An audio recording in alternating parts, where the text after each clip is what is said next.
What is up, everyone? It's Quinn here, and in this video I'm going to be going through my Week 10 tight end start sits, so breaking down all 14 Week 10 matchups, talking about every single fantasy relevant tight end, and then listing them as either a start, fringe option, or a sit. The starts are going to be the players you feel comfortable firing up as either your high-end tight end ones or your mid-tier tight end ones. The fringe options, these are going to be more of your back-end tight end ones to high-end tight end twos, and then the sits, these are going to be players that you would prefer to keep on your bench or potentially not even on your fantasy football roster. Let's dive right into the Thursday night matchup where we have the Panthers taking on the Bears. For the Panthers, aside from like week one and maybe one other week, Hayden Hurst really has not been very relevant for fantasy football, so he's going to be a pretty clear sit for me here on Thursday Night Football. And then for the Bears, I do think whoever the starting quarterback is could kind of impact how I'd view Cole Kmet.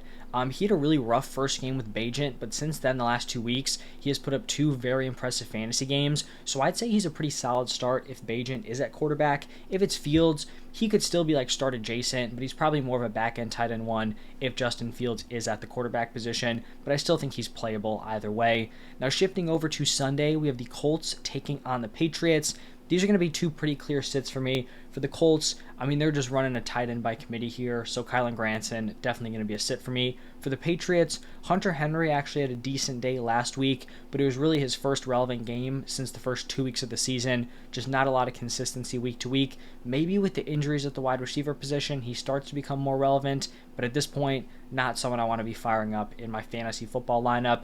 We're going to have a divisional matchup between the Browns and the Ravens, and I think we have 2 pretty fantasy relevant tight ends here, starting it off with David Njoku. He's been on a nice little run here. The Browns do draw a really tough matchup here against the Ravens, so I do think that hurts Njoku. He's probably more of a back-end tight end one this week, but I do think he's interesting moving forward. Now that Deshaun Watson's back, I do think he's someone you can rely on a little bit more than when we had like the backups filling in for Watson. On the other side for the Ravens, the current tight end 2 on the season, Mark Andrews, you're going to fire him up as the tight end 1 this week because we have Travis Kelce on bye.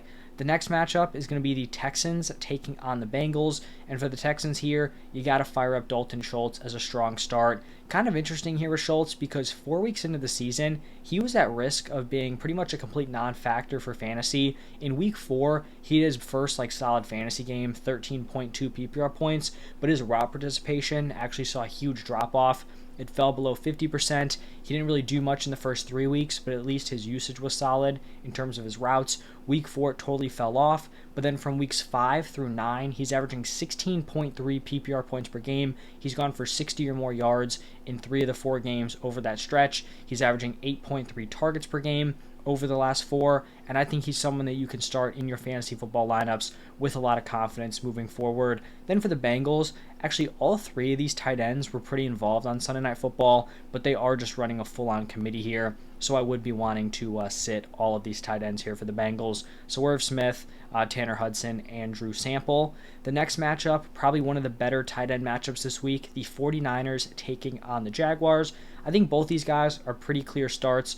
Both are nice mid-tier tight end ones rest of season. George Kittle, kind of a low weekly floor, but he does have a very high weekly ceiling. I think you fire him up with confidence. And then Evan Ingram, he's just been a very, very consistent option week to week. Hasn't hit in the touchdown department, but outside of that, he's had a very high weekly floor, solid volume week to week. I like him as a nice mid-tier tight end 1 moving forward. In the next matchup, we're going to have the Saints taking on the Vikings, and over the last few weeks, Taysom Hill has kind of gone from a dude who is barely rostered in most leagues to now being someone I think you can count on week to week. I have him here listed as a start.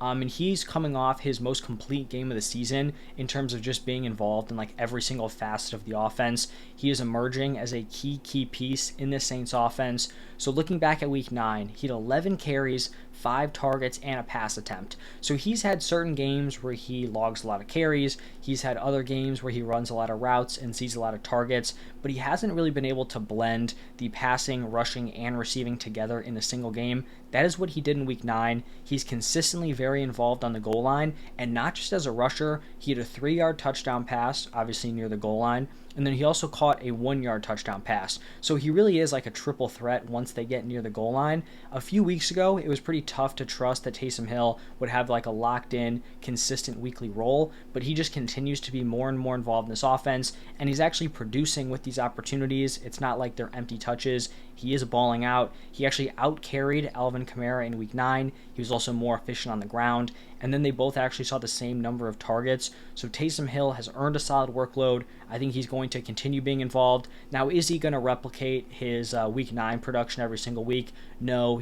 Catching a touchdown pass, throwing a touchdown pass, that's not something that's going to happen week to week. But even without those touchdowns, this type of workload is something that is definitely startable at the tight end position. Then on the other side for the Vikings, you fire up TJ Hawkinson. It doesn't look like Jefferson is going to play in this game, so you're going to have Jordan Addison and TJ Hawkinson as the clear top 2 targets. I think you had to like what you saw out of Josh Dobbs in his first game with the Vikings, so you continue to fire up TJ Hawkinson even without Kirk Cousins at the quarterback position. In the next matchup, we have the Packers taking on the Steelers, and we saw Luke Musgrave's best fantasy day in week 9. He's someone I've talked about as like a waiver wire pickup. I do think he's interesting if you're desperate at the tight end position, but at this point, I still have him as a sit. He just hasn't been able to command a lot of volume consistently, and the production week after week just hasn't really been there. Could he break out in the second half? I do think it's possible, but as of right now, I do have him as a sit, and then going to be sitting Connor Hayward for the Steelers. Not really a shocker there. Next is going to be the Titans taking on the Buccaneers. For the Titans, going to be sitting Chigo Okonkwo. Just really hasn't been able to string together, solid fantasy days week after week. And then for the Buccaneers, we have Cade Otton coming off of a huge week 9, 2 touchdown receptions, hitting the yardage department also. I feel like some people may have seen that game and then want to go and fire up Cade Otton. Personally, I'm not there. He hasn't had much consistency week to week. The tight end position is one of those where like the bar is pretty low, where you can hit like a 2 touchdown performance kind of randomly, and then people are going to fall in love, pick you up off of waivers, and fire you up into your lineup. I wouldn't be shocked if Cade Otton didn't hit a boom game rest of season. Maybe he's starting to turn a corner here. It's just not something I really want to buy into, especially after 1 week. So maybe if he goes out and has another solid game in week 10, I reconsider heading into week 11, but right now he is going to be a sit for me. In the next matchup, we have the Falcons taking on the Cardinals. A lot of fringe tight ends here. For the Falcons, Kyle Pitts and Jonnu Smith are both going to be fringe options. Pitts is still leading in the route participation by a little bit, but both these tight ends are very involved. Neither of them have elite usage in terms of their routes run, but they're both fine. Jonnu Smith just kind of continues to be involved. They are also using him near the goal line, which is kind of frustrating if you roster some of the Falcons' top targets. But I think both these guys are relevant as higher end tight end 2s week to week, especially with 4 teams on bye here in week 10. And then for the Cardinals, want to talk about Trey McBride here because he gets some pretty good news at the quarterback position. It looks like Kyler is likely going to make his debut this Sunday, barring some sort of setback throughout the week. And we also saw Trey McBride operate as the number 2 target behind Hollywood Brown in week 9. Now, his route participation did drop a little bit, down to 63%, which is not ideal, but I would expect that to go up. I mean, the game script wasn't super competitive, so that could have been a factor. I'm excited to see Trey McBride's usage and what he can do with Kyler at quarterback. I think he's definitely trending up rest of season and is probably someone I view as a back-end tight end 1 here in week 10. Next is going to be the Lions taking on the Chargers. I think we have a pretty clear start and then some sits here. So Sam Laporta, coming off the bye week, you continue to fire him up as a mid to high-end tight end 1. And then for the Chargers, this is the same story every week. They're running a tight end by committee, so sitting Gerald Everett and Donald Parham Jr. That's going to lead us into the Giants taking on the Cowboys.